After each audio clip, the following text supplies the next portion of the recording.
Talk about a crusher. Yes! Oh! Are you kidding me? And gone!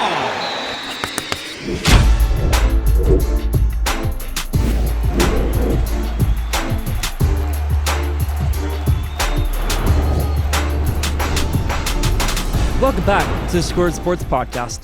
On this podcast, Lane Frank, we are now on episode 182. Just 182 episodes through, and I got an action-packed episode planned for you. We're going to be discussing Week 1 of the NFL, Week 2 of college football, MLB, into September playoff race coming down to the wire, and Yannick Sinner just won the U.S. Open. We're going to break all of it down. Get ready for an action-packed episode 182. Stay tuned. Let's start off episode 182, how we always do, with the headlines in the NFL. What a great week one the NFL we had. But before all of the games started off on Sunday, massive news broke out that Dak Prescott is now the highest paid player in NFL history with just really a groundbreaking deal for Dak Prescott. Great for Dak Prescott. It's good for the Cowboys.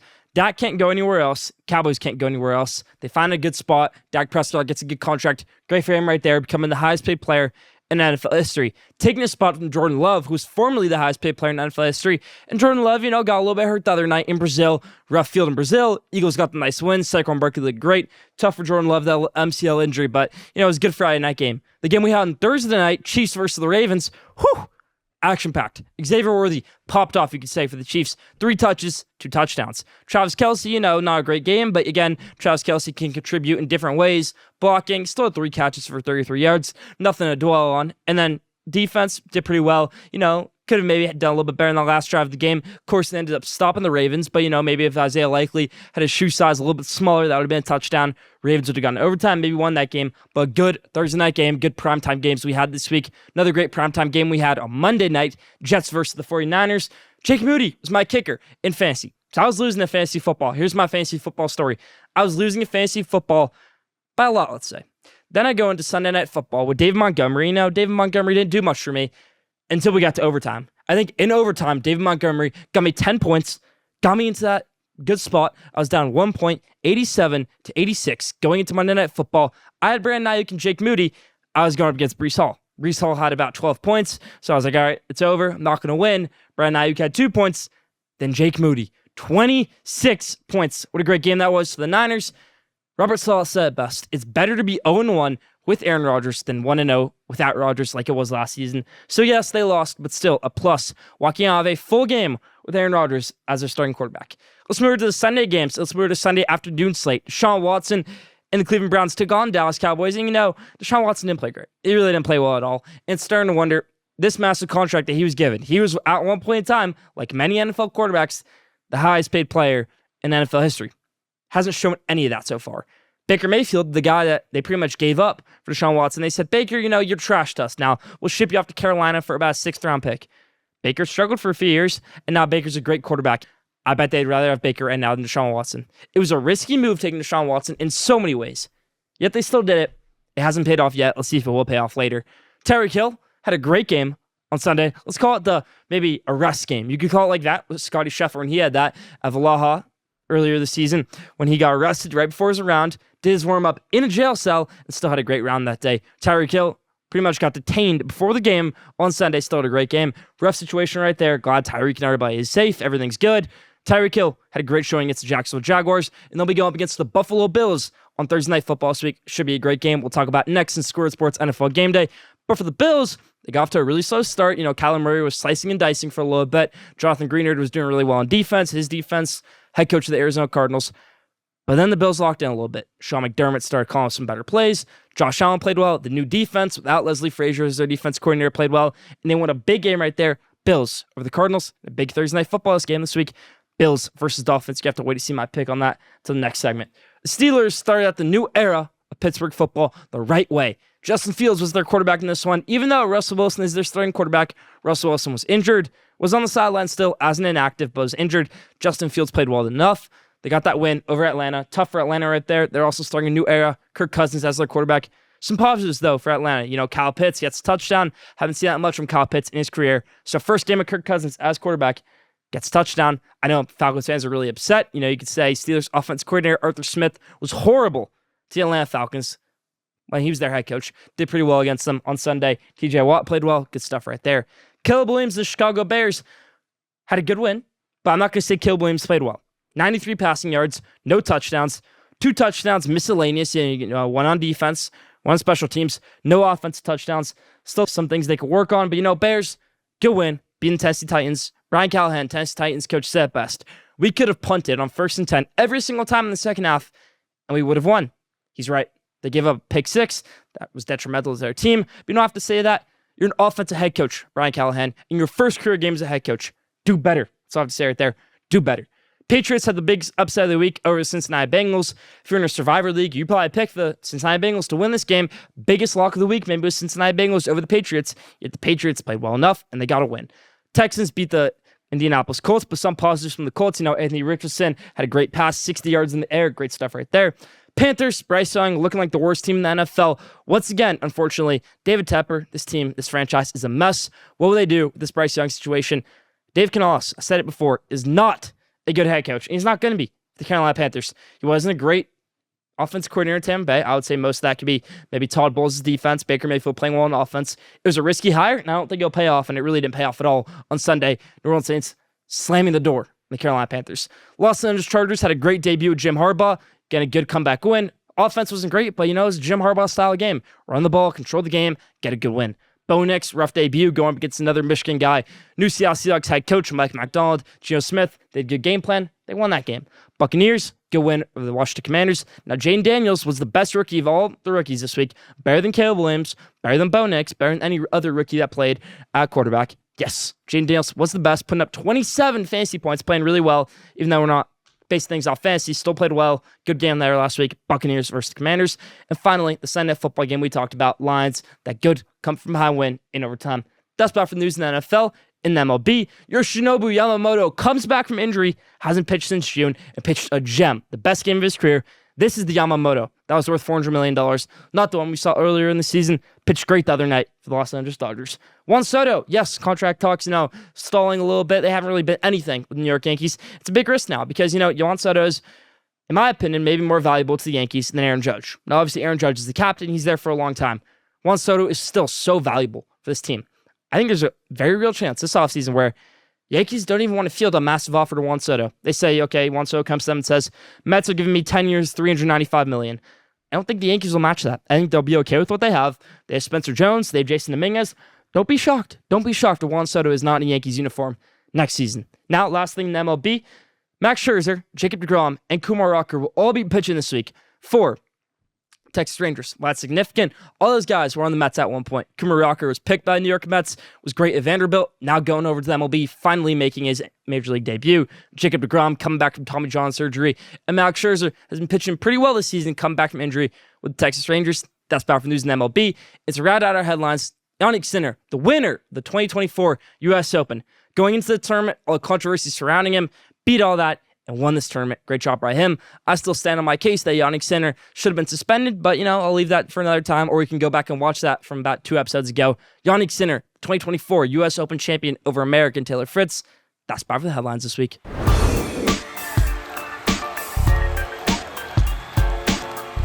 Now, Schoolyard Sports NFL Game Day. Let's get that perfect record this week, picking up best games in the NFL. First one, Bills versus Dolphins. This is always a really early season matchup, usually in Miami. Miami Dolphins always really good to start the season. They always have the Bills number earlier in the season, even though the Bills, pick it up a little bit later in the season.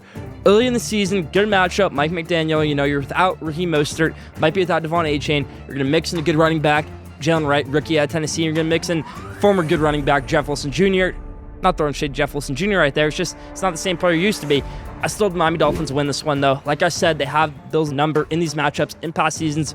Earlier in the season, Dolphins can't count them out. Tua Tagovailoa, Tyreek Hill. It's always a big connection earlier on in the season, so I'm going to go with the Dolphins over the Bills. Next game, Saints versus Cowboys. Saints played great last week. That's a great win. That parade is over now, and the Dallas Cowboys, hate to say it, get a win right here. Buccaneers versus the Lions, divisional matchup from last year. I said it last week. Lions versus Rams. I didn't think much changed from that wild card matchup last year. I thought it'd be a very similar game. And yes, it was a very similar game, almost identical scores. Those two games. Same thing here. I don't think much has changed for the Buccaneers. I don't think much has changed for the Lions. Why not stick with the same result? Lions over the Buccaneers. 49ers versus the Vikings. Very, very interesting matchup. Doesn't look like we'll have Christian McCaffrey in this one. They'll have Jordan Mason going against a way better Vikings defense, in my opinion, than New York Jets defense, even though, Jets defense head coach, Vikings offense head coach. Sam Darnold. You're not going to win this game, but this is your opportunity right here. Opportunity. You were at the San Francisco 49ers for about 3 years. Kyle Shanahan maybe revived your career, taught you so many things, and now you're starting quarterback once again. Big deal. I think Kyle Shanahan knows everything inside and out about Sam Darnold. Wins this game, but I think Sam Darnold still plays pretty well. I want to see how this happens. Again, if Sam Darnold wins this game, he is officially back on the map. Big win right here, though. Niners over the Vikings. Seahawks versus the Patriots. Battle of two young head coaches, both making their second game as head coaches. I'm going to go with the veteran, Jacoby Brissett. Veteran quarterbacks, Geno Smith versus Jacoby Brissett. The Bengals should have beat the Patriots last week, didn't get it done, so the Patriots obviously had a really big upset win.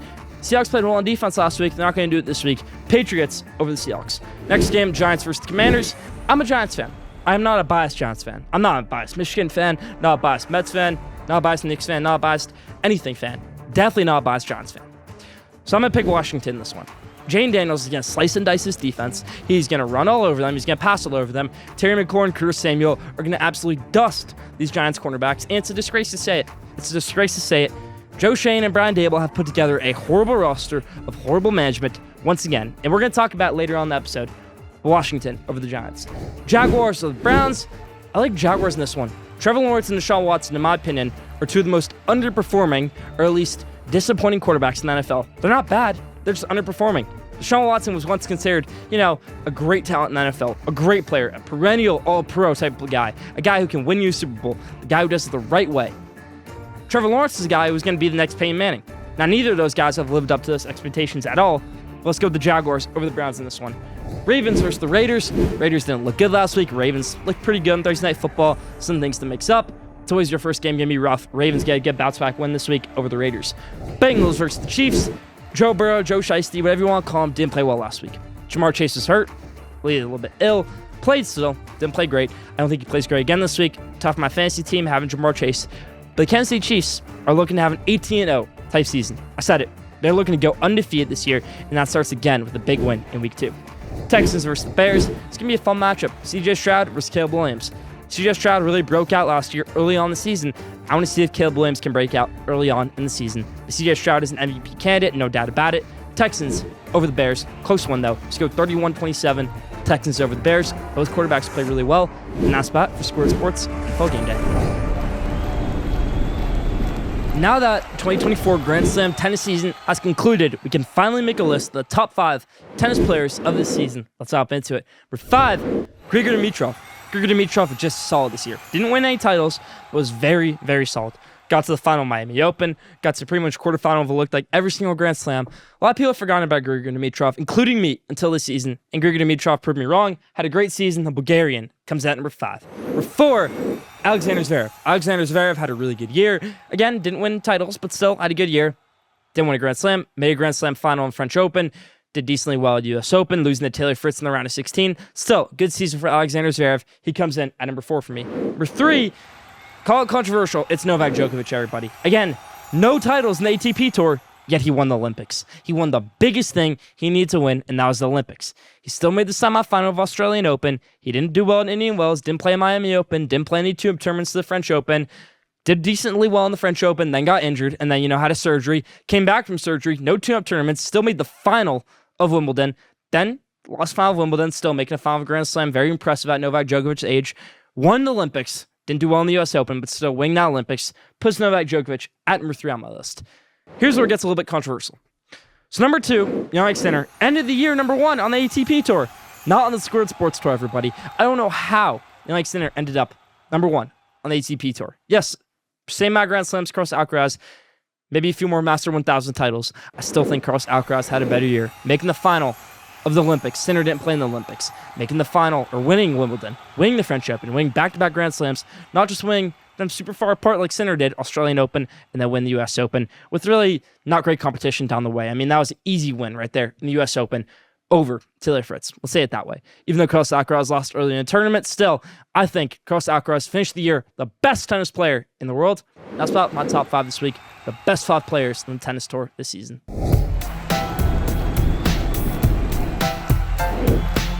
Now, did you know, this week's Did You Know is, did you know a true freshman has never won the Heisman in college football? Yes, a true freshman has never won the Heisman in college football.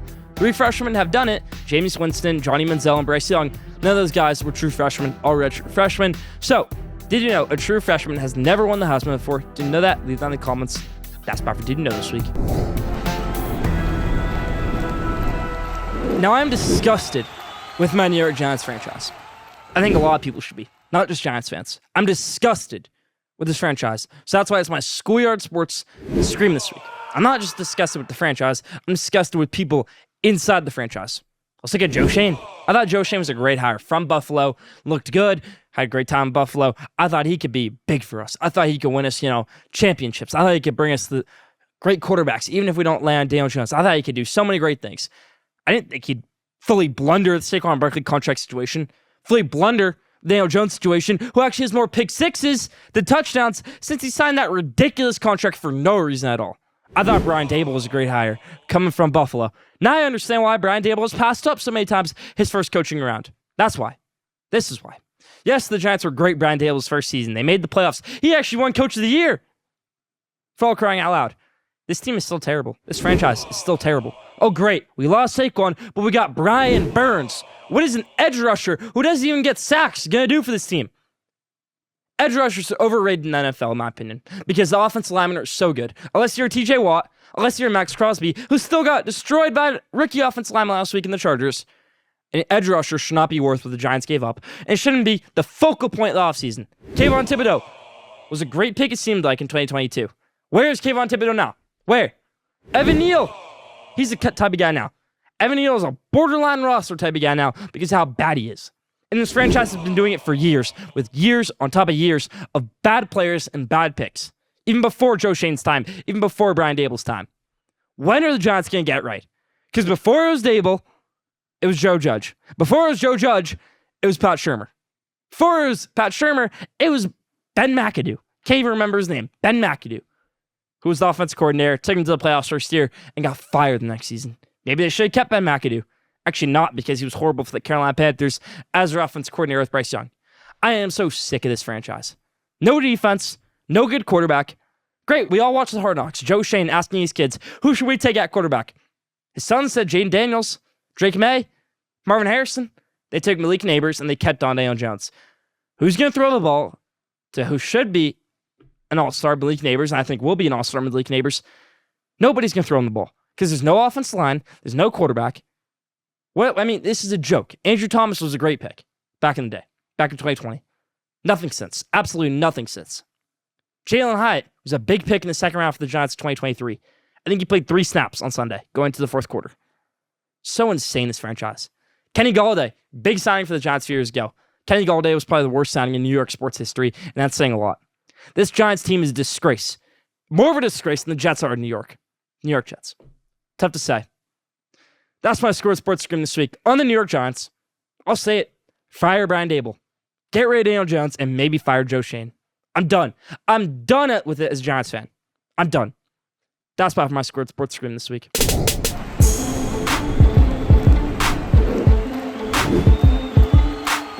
Now, let's do a little what lane would I take college football coach and quarterback edition. If I was the head coach of these ranked college football programs, who would I pick as my quarterback? Because these teams have quarterback controversies right now. Who would I pick to be my quarterback for the rest of the season? Let's start off with Notre Dame. Notre Dame, obviously the horrible loss to Northern Illinois last week. They have a quarterback controversy because Riley Leonard has 0 passing touchdowns 2 games into the season. You have a decent quarterback on the bench, Steve Angelo. You have CJ Carr, a freshman, also on the bench. Do you bench Riley Leonard or do you keep him? Maybe pull one of those guys. We'll see what happens. What I would do is I would keep Riley Leonard. I think Riley Leonard is the most athletic quarterback in the country. Really a great runner. I could see that. Duke was good in 2023 until he got hurt and was great in 2022. Had over 35 touchdowns in 2022. Don't give up hope with Riley Leonard yet. He's a great runner. He's a great passer. I think Notre Dame should just ride it out with Riley Leonard. No reason not to. But what I will say about Notre Dame is, in all the past years in Notre Dame football, there hasn't been a consistent quarterback for more than 1 year. Yes, you're getting good transfer quarterbacks. Jack Cohn, Sam Hartman, Riley Leonard. But ever since Ian Book left, there's been no development at the quarterback position with Notre Dame. Steven Angelo has been a guy who has probably developed in Notre Dame, but he won't get a chance to be a starting quarterback because we all know next season Notre Dame's just going to bring in another transfer quarterback because that's what happens every year. If I'm Marcus Freeman, I'm keeping Riley Leonard as my starting quarterback. My Michigan Wolverines. This will be fun. If I'm Sherrone Moore, if I'm the head coach of Michigan football, do I keep Davis Warren? Do I maybe put in Alex Orji? What about Jack Tuttle? Maybe true freshman, Jaden Davis. Let's break it all down.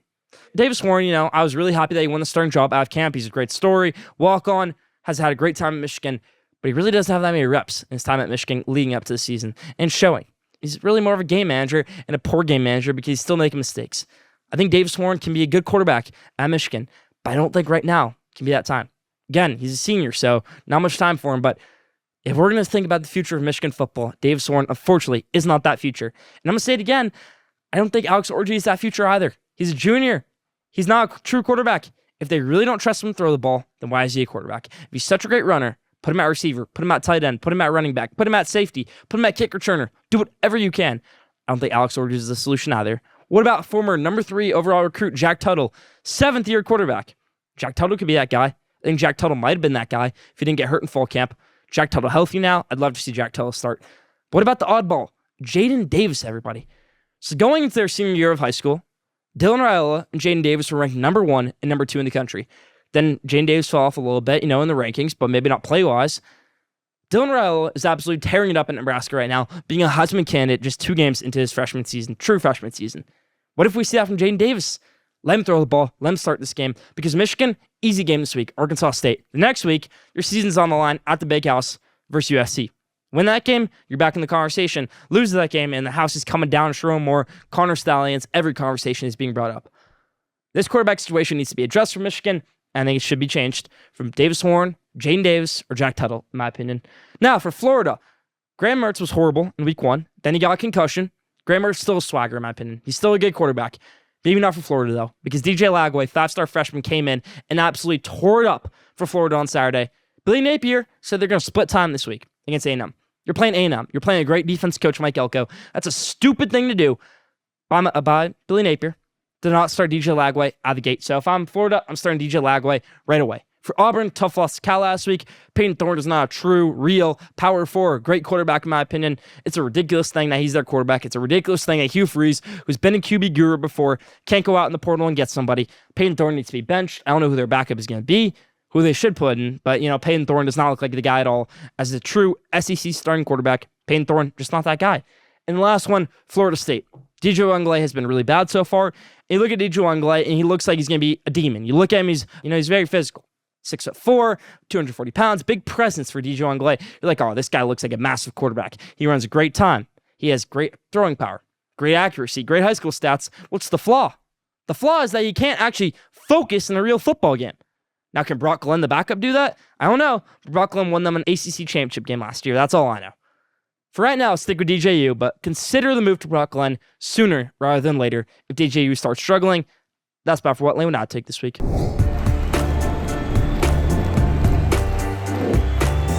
Now, College Ball Showcase. Now we roll. First part of College Ball Showcase is my top 25, and then the second part, we'll do my 6 hot takes of the week. I'll stop into it. Number 1, team of the country, Georgia Bulldogs. 2, Texas Longhorns. Still going to do the horns down. 3, Ohio State. 4, Alabama. 5, Ole Miss. 6, Tennessee. 7, Missouri.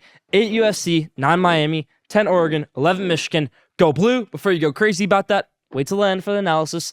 12, Penn State. 13, Utah. 14, Arizona. 15, Oklahoma. 16, LSU. 17, Nebraska. 18, Oklahoma State. 19, Clemson. 20, Syracuse. 21, Boston College. 22, Notre Dame. 23, Texas A&M. 24, Boise State, coming off a loss. And 25, Louisville. Let's break it all down. 1, Georgia, best team in the country, hands down. Texas, number 2, best win in the country, number 2. Ohio State, you're playing Mickey Mouse teams, yet you're still a good team, number 3. Number 4, Alabama. Alabama, you cannot fool us. You had a very bad game last week against South Florida and then pulled away late. Still, though, Alabama, good team. A true test this week, going up into Big Ten country into Wisconsin for Alabama. 5, Ole Miss, they're playing great. 6, Tennessee, ranked win, 51-10 over North Carolina State, great team. 7, Missouri, haven't given up points so far this season. 8, USC, taking care of business against Utah State. 9, Miami, taking care of business against Florida A&M, something like that. Miami, really good so far. Great win week 1 against Florida. Cam Ward's still a Heisman contender, in my opinion. 10, Oregon. Oregon has been horrible this season, in my opinion. At least the expectations we had for Oregon coming into the season. I thought they should have lost on Saturday, Boise State. I really thought at one point they would. And then, Boise State goes up a touchdown late in the third quarter. Oregon runs the kickback, drops the ball at the 1 yard line, yet they get away with it. If they don't get away with it, I don't think they win that game. So, Oregon, number 10. 11, Michigan. Here's why Michigan's only 11 for me. Well, they were number 2 for me last week, actually, and they were number 1 preseason for me. So, Michigan only drops to 11 because of those reasons, and because I think the teams behind them, Penn State, Utah, Arizona, Oklahoma, LSU, Nebraska, Oklahoma State, Clemson, Syracuse, Boston College, Notre Dame, Texas A&M, Boise State, and Louisville. In all those games, if Michigan had a hypothetical line in all those games, Michigan would be favored. Yes, Michigan would be favored in all those games. 11 Michigan, they're a better team than all those teams. Even with the loss, only dropped to 11. 12 Penn State, horrible performance against Bowling Green State. Losing at halftime, only winning by 1 possession. Just disgusting right there by Penn State and James Franklin. 13 Utah, 14 Arizona, great offense.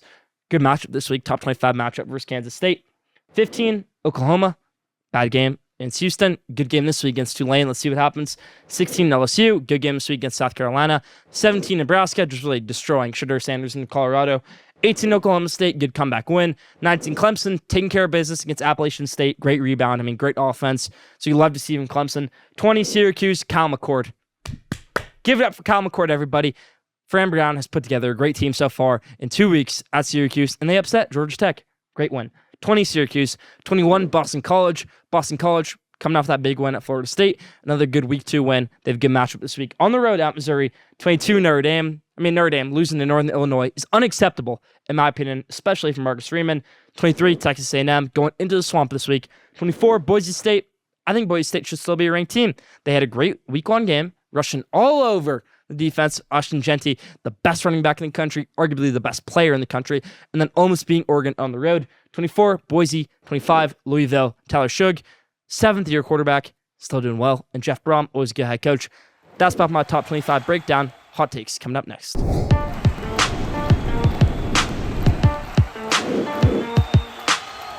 Now, College Bowl Showcase hot takes. Let's hop into it. Friday night game, Kansas State versus Arizona, everybody. I got the Arizona Wildcats win this one. Kansas State should have lost Tulane last week. It was a really close game, but I think Arizona gets a good win. Noah Fafita, Teodoro McMillan, one of the best offenses in the country. They get a great win over Kansas State at home Friday night. Next one, Boston College loses, but very close with Missouri. Now, I want to give a little background on this game. Boston College, it's the red bandana game for them. The red bandana game for them is honoring 9/11 warrior who went to Boston College, and they wear the red bandana because he wore the red bandana when he saved all his lives on 9/11. Just a great tribute right there to him. But Missouri has a really good defense. Missouri's going to win this game. It's going to be a close game. ACC versus SEC matchup. Thomas Castellanos is a good quarterback for Boston College. He gets shut down. But that's Missouri defense. Still a good game, though. Brady Cook, a lot of Drinkwitz. They move on to 3-0. LSU blows South Carolina out of the water. College Game Day is headed to this game, and I'm not impressed at all by South Carolina. You can say what you want. Oh, they're great in College Ball 25. Lenora Sellers, the cheat code. Nicholas Harbor's the cheat code. Raheem Sanders, the cheat code. I don't care.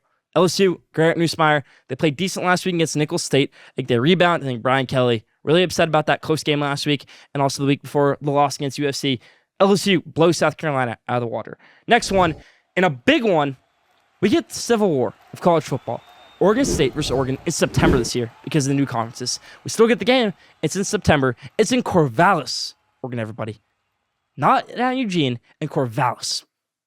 Giovanni McCoy, good quarterback for Oregon State, wants an upset win. They want to go 3-0. They want to show that the Pac-2 means something to them. And they get a win right here. Oregon State over Oregon. Let's go. Oregon State over Oregon. And let me actually double up the salt take. We also have the Apple Cup this week. Washington State versus Washington. I'm going to go with Washington State in that one. Yes, I'm going a little bit rogue right here. Jake Dickert gets a win over Washington. They're going to show why the Pac-2 is superior to these Big Ten schools, Oregon and Washington, better than their rivals. I'd love to see that happen, and it will happen. Oregon State beats Oregon. Washington State beats Washington. Next one, Tulane upsets Oklahoma. Now, these teams play a lot. Always a really close game. Tulane should have beat Kansas State last week. Still have a really good quarterback, Devon Mensa. Mario Williams, one of the best wide receivers in the country. Again, no Willie Fritz. He's the head coach of Houston now. But still, Tulane gets an upset win over Oklahoma. Next one, Wisconsin versus Alabama. Pretty much the game of the week, you could say. Wisconsin has been mid start of the season. They've been playing Big Ten mid type of football, winning close games. But what they have is Taylor Van Dyke, a good quarterback transfer from Miami. They have a good running back because they always have a good running game at Wisconsin. Obviously, the solid offensive line, a good Big Ten defense, and Luke Fickell as their head coach, a guy who has made the playoff. They're going against Kalen DeBoer, who's used to this type of country. I mean, he was head coach at Division III up there, I think, in Wisconsin for years. Kalen DeBoer is ready for this matchup. But is Alabama ready? Are the players ready to go up into the cold? It's cold in September. I was up in Michigan last week. It was cold still. Are they used to that? Are they ready for that? I think they are. I think it's a close game still, but I think they win this one 28-17. Roll Tide over Wisconsin. And let me throw in one bonus hot take in there to end this all out. Florida versus Texas A&M. Billy Napier, call me what you want. Sunbelt Billy. It's his last season at Florida, and I think this is the reason why. He's playing 2 quarterbacks on Saturday, DJ Lagway and Graham Mertz. They're going to say, hey, Billy, thank you for getting us, DJ Lagway. Now we're going to fire you. Okay, that's what's going to happen this season. Billy Napier isn't doing well at Florida. They don't win this game. A&M, Mike Elko, he's going to eat up this 2-quarterback system right here, especially if they start Graham Mertz. And that's about it for College Ball Showcase this week.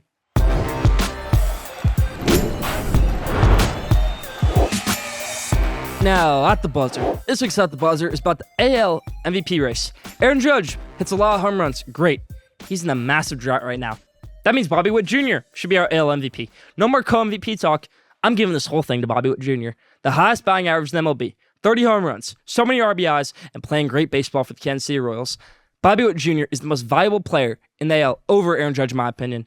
Aaron Judge isn't going to break that home run record they had a few years ago. Even though it looked like he was going to break it, he's not going to break it. Bobby Witt Jr. is the heart and the soul of this Kansas City Royals team, and he wins MVP. He should win MVP. That's about for my At the Buzzer this week. Leave your thoughts in the comments.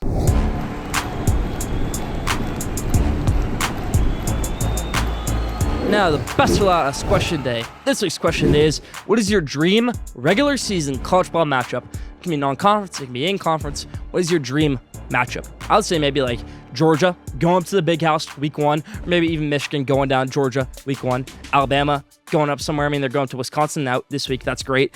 Michigan going down to Texas. We're going to see that in a few years.